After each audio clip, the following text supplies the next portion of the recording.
အားလုံးပဲမင်္ဂလာပါကိုအောင်တောင်ကြီး TikTok channel မှာပြန်လည်ပြီးတော့ကြိုဆိုလိုက်ပါတယ်ဗျာဒီတောက်ကြံကြလေးမှာဆိုရင်တော့ဒီပွဲစဉ်များများဆဆမရှိပေမဲ့ဒီအင်္ဂလန်ပရီးမီယာလိပွဲစဉ်တွေအီတလီစီးတီးရဲ့ပွဲစဉ်တွေစပိန်လာလီဂါပွဲစဉ်တွေနဲ့အတူဒီပြင်သစ်လီဂ်ပွဲစဉ်စသဖြင့်ပွဲစဉ်စုံစုံလင်လေးရှိနေတဲ့အောင်ကျွန်တော်တွေ့ခဲ့ရတယ်အဲ့ဒီပွဲစဉ်စုံစုံလင်လေးထဲကမှကျွန်တော်ဒီအနီးဆက်ဆုံးနဲ့အသေးစားဆုံးပွဲစဉ်တစ်ပွဲလို့လည်းပြောလို့ရတယ်ဒီနေ့ညလူစက်ဝင်စားမှုရှိအများဆုံးရှိမဲ့ပွဲစဉ်တစ်ပွဲလို့လည်းပြောလို့ရတယ်ဒီအင်္ဂလန်ပရီးမီယာလိရဲ့ပွဲစဉ်တွေရဲ့အစောဆုံးပွဲစဉ်တွေနဲ့ရှင်မြန်ကစားသွားမယ်ဒီခရစ္စတယ်ပဲလေတင်းနဲ့မန်ချက်စတာစီးတီးရဲ့ပွဲစဉ်လေးကိုကျွန်တော်ပွဲချုပ်သုံးတဲ့ချက်လေးအနေနဲ့ပြုလုပ်ပေးသွားပါမယ်ဗျာဒီပွဲစဉ်လေးကိုကျွန်တော်ပွဲချုပ်သုံးတဲ့ချက်လေးအနေနဲ့မပြုလုပ်ပေးခင်မှာထုံးစံအတိုင်းပဲမင်းညကကျွန်တော်ရွေးချယ်ပေးခဲ့တဲ့ပွဲစဉ်တွေအားလုံးကိုကျွန်တော်ပြန်လည်ပြီးတော့သုံးသပ်ပေးမယ်ဗျာမနေ့ကတော့ကျွန်တော် TikTok channel တွေဘယ်ကောင်ပွဲစဉ်နေနဲ့ဒီဘာစီလိုနာနဲ့အက်တလက်တစ်ဘီပါလို့ပွဲစဉ်မှာဆိုတော့ကျွန်တော်ဒီဘာစီလိုနာဘော်ဒီလေးရွေးချယ်ပေးခဲ့မှာထပ်မံပြီးအဆင်ပြေခဲ့တာဖြစ်တဲ့အတွက်ကြောင့်မလို့ကျွန်တော် TikTok channel ဆိုရင်တော့ကျွန်တော် TikTok channel တပွဲကောင်ရွေးချယ်မှုอ่ะဆိုတော့10ရက်စတိုက်အဆင်ပြေခဲ့တာဖြစ်တဲ့အတွက်ကြောင့်မလို့ TikTok fan ကြီးကိုလေးတွေတော်တော်လေးကိုအဆင်ပြေခဲ့ကြမယ်ဗျာနောက်ပြီးကျွန်တော် Telegram ဒီ free channel လေးမှာဆိုတော့ကျွန်တော်ဒီတီးတန့်တပွဲကောင်မြစ်တာလက်ဆောင်ပွဲစဉ်နေနဲ့ဒ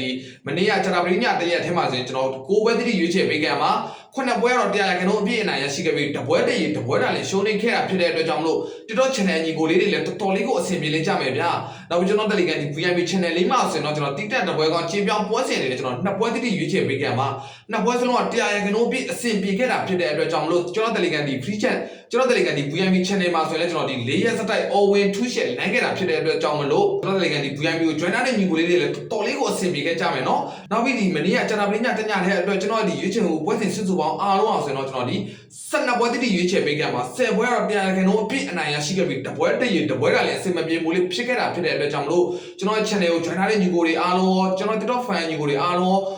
းတော်တော်လေးကိုအဆင်ပြေနေစေဖြစ်တာဖြစ်တဲ့အတွက်ကြောင့်ကျွန်တော်အတိုင်းထက်လုံးဝမ်းသာပီတိဖြစ်မိတယ်ဒီနေ့ညမှာဆိုလဲဆက်လက်ပြီးအနိုင်ရရှိအောင်ကျွန်တော်တိတိကျကျပွဲချုပ်သုံးတဲ့ချက်လေးနဲ့တိတိကျကျလေးကိုရွေးချယ်ပြီးမှတင်ဆက်ပေးမှဖြစ်တဲ့အတွက်ကြောင့်မလို့ပထမအဆုံးအနေနဲ့ကျွန်တော် Telegram ဒီ channel လေးတွေကို join ဖို့ကျွန်တော်ပြောချင်တယ်ကျွန်တော် channel လေးတွေကို join ချင်တယ်ဆိုရင်ကျွန်တော်တို့ profile လေးရအောင်ပါဒီ channel လေးတွေနဲ့အတူ Viber number လေးတွေပါပို့တွဲပြီးချပေးထားတယ်ကိုအောင်3465လို့ရိုက်ရှာလိုက်တာနဲ့လဲကျွန်တော် Telegram free channel လေးကိုဓာတ်ရိုက်ရောက်ရှိပါတယ်ဗျဟုတ်ကဲ့ဒီညမှာရှင်မြန်ကစားတော့မယ်ဒီ Crystal Palace တင်းနဲ့ Manchester City တို့ပွဲစဉ်မှာဆိုတော့ကျွန်တော်ပထမအဆုံးအနေနဲ့အကျိုးပေးမှုလေးဥစားပြောချင်တယ်ဒီနေ့တင်းမှာဆိုတော့ဒီအဝေးကွင်းဖြစ်တဲ့ Manchester City ရဲ့တင်းကတလုံးပြ30စားဆိုတဲ့ဂျီနယ်လေးနဲ့အတူဂိုးပေါင်းစည်းလေးဆိုတဲ့3လုံးပြ30စားဆိုတဲ့ဂျီနယ်လေးပေးထားတာကိုကျွန်တော်တွေ့ခဲ့ရတယ်။ဘာကြောင့်ဒီလိုဂျီနယ်လေးပေးထားလဲဆိုတော့ကျွန်တော်အောက်မှာတင်းတင်းချာချာလေးကိုရှင်းပြပေးပါမယ်ဗျ။ဒီအင်ရှင်ဖြစ်တဲ့ Crystal Palace ရဲ့တင်းရဆိုတော့ဒီနေ့ရာဒီအဖွင့်ပွဲစဉ်မှာဒီ Everton ကို2-0ဆိုတဲ့ရလက်လေးနဲ့ရှုံးနေခဲ့ပြီးတော့ယာယီအဆင့်16နေရာမှာရပ်တည်ထားတဲ့အတင်းတင်းဖြစ်တယ်။တစ်ဖက်ကမန်စီးတီးတင်းရဆိုတဲ့ဒီနေ့ရာဒီအစအဖွင့်ပွဲစဉ်မှာဘုံမောက်တင်းကို2-1ဆိုတဲ့ရလက်လေးနဲ့အနိုင်ရရှိပြီးတော့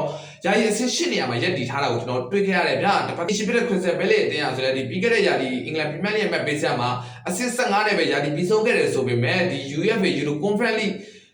Final ပွဲစဉ်မှာဗိုလ်ဆွဲခဲ့တာဖြစ်တဲ့အတွက်ကြောင့်မလို့ဒီနေ့2026-2029ရာဒီအတွက်ဒီဥရောပပွဲစဉ်ဖြစ်တဲ့ဒီ UEFA Europa League ကိုတိုက်ရိုက်ဝင်ခွင့်ရရှိထားတဲ့အတင်းတင်းလည်းဖြစ်တယ်တစ်ဖက်ကမန်စီးတီးတင်းရဆိုလည်းပြီးခဲ့တဲ့ရာဒီမှာဆိုတော့ဒီ FA Cup ပွဲစဉ်တွေဒီ EFL ခါရာဘောင်းဗလာပွဲစဉ်နှစ်ပွဲစလုံးကိုဒီဗိုလ်ဆွဲထားပြီးတော့အင်္ဂလန်ပရီးမီယာလိအမှတ်ပေးဆရာမှာဆိုလည်းအဆင့်နဲ့ပဲရာဒီပြီးဆုံးခဲ့တာဖြစ်တဲ့အတွက်ကြောင့်မလို့ဒီနေ့ရာဒီမှာချန်ပီယံလိဝင်ခွင့်ကိုတိုက်ရိုက်ရရှိထားတဲ့အတင်းကြီးတင်းလည်းဖြစ်တယ်ဗျဒီလိုနှစ်တင်းတွေ့ဆုံတဲ့အချိန်မှာဆိုရင်တော့ကျွန်တော်ကတော့ဒီနှစ်တင်းရဲ့ head to head ပေါင်းထိတဲ့တွေ့ဆုံမှုလေးကိုဥစားပြောချင်တယ်ဒီနေ့တင်းရဲ့ head to head ပေါင်းထိတဲ့တွေ့ဆုံမှုနောက်ဆုံး9ပွဲကိုကြည့်လိုက်တဲ့အချိန်မှာဆိုရင်တော့ဒီအဝေးကွင်းဖြစ်တဲ့ Manchester City တင်းထဲရပဲ၄ပွဲတိတိအနိုင်ရရှိပြီးတရေပွဲမရှိတပွဲတာလည်းရှုံးနေထားတယ်Crystal Palace အတင်းရဆိုတော့ဒီနေ့ရာဒီအစအဖွင့်ပွဲစဉ်မှာလည်းရှုံးနေထားတယ်လို့အဲ့ဒီပွဲစဉ်မတိုင်ခင်မှာလည်းနိုင်ငံတကာခြေစမ်းပွဲစဉ်တွေအနေနဲ့ရှစ်ပွဲတိတိရှင်မြန်ကစားခဲ့ပြီး၄ပွဲတိတိအနိုင်ရရှိကတပွဲတည်း၃ပွဲတိတိရှုံးနေထားတာကိုကျွန်တော်တွေ့ခဲ့ရတယ်။ Crystal Palace ရဲ့ဒီနေ့ရာဒီမှာအားလုံးစုစုပေါင်း9ပွဲရှင်မြန်ကစားထားပြီးတော့၄ပွဲနိုင်တပွဲတည်း၄ပွဲရှုံးဆိုတဲ့ရလက်လေးထွက်ပေါ်ထားတယ်ဆိုပေမဲ့၄ပွဲစလုံးကိုလည်းဒ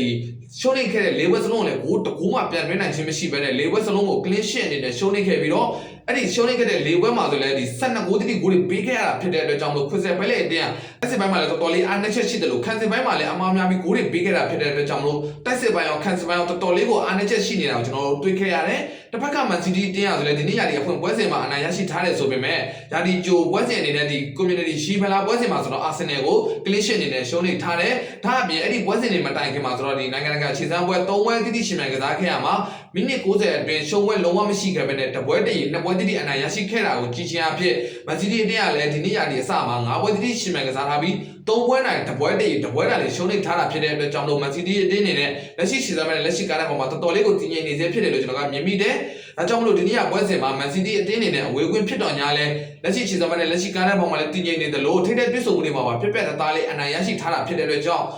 အကျော်ပေးမှုလေးပေးထားတာလို့ကျွန်တော်ကမြင်မိတယ်။ဒါကြောင့်မလို့ဒီပွဲစဉ်မျိုးမှာဆိုတော့ကျွန်တော်ကတော့ဒီအဝေးကွင်း Man City body လေးကိုကျွန်တော်ထပ်မှန်ပြီးရွေးချယ်ပေးချင်တယ်ဗျ။ဘာကြောင့်လဲဆိုတော့ဒီ Man City အတင်းအနေနဲ့ဒီ Crystal Palace ရဲ့အင်ကွင်းမှာတွားရောက်ရှင်မြန်ရတော့ညာလေဒီညပွဲစဉ်မှာမဖြစ်မနေအနိုင်3မှတ်ရရှိအောင်အကောင်းဆုံးပုံစံနဲ့ရှင်မြန်တွားလိုက်မယ်လို့ကျွန်တော်ကမြင်မိတာဖြစ်တဲ့အတွက်ကြောင့်မလို့ကျွန်တော် Man City body လေးကိုကျွန်တော်ရွေးချယ်ပေးလိုက်ချင်တယ်။ကိုပေါင်းစည်းလေးတွေအနေနဲ့3လုံးပြ30စားဆိုတဲ့ခြေလမ်းလေးမှာဆိုတော့ကျွန်တော်ကိုပေါင်းအပေါ်လေးကိုကျွန်တော်ရွေးချယ်ပေးချင်တယ်ဗျ။ဘာကြောင့်လဲဆိုတော့ဒီတစ်ဖက်က Crystal Palace အတင်းကလည်းဒီနေ့ရဒီအစအဖွင့်ပွဲစဉ်မှာဂိုးသွင်းနိုင်ခြင်းမရှိခဲ့တာဖြစ်တဲ့အတွက်ကြောင့်ဒီနေ့ညပွဲစဉ်မှာသူ့ရဲ့အင်ကွင်းဖြစ်နေတာဖြစ်တဲ့အတွက်ကြောင့်မလို့အနေဆုံးတကူတော့ဂိုးပြန်သွင်းလိုက်မယ်တစ်ဖက်က Man City အတင်းအနေနဲ့လည်းမဖြစ်မနေအနိုင်ရလက်ထွက်ပေါ်အောင်ဂိုးများများဆဆသွင်းလိုက်မယ်လို့ကျွန်တော်ကမြင်မိတာဖြစ်တဲ့အတွက်ကြောင့်မလို့ဒီနေ့ညပွဲစဉ်မှာအပြန်လန်သွင်းဂိုးလေးတွေနဲ့ဂိုးများလိုက်မယ်လို့ကျွန်တော်ကမြင်မိတာဖြစ်တဲ့အတွက်ကြောင့်ဂိုးပေါင်းအပေါ်လေးကိုကျွန်တော်ရွေးချယ်ပေးလိုက်ပါတယ်ဗျ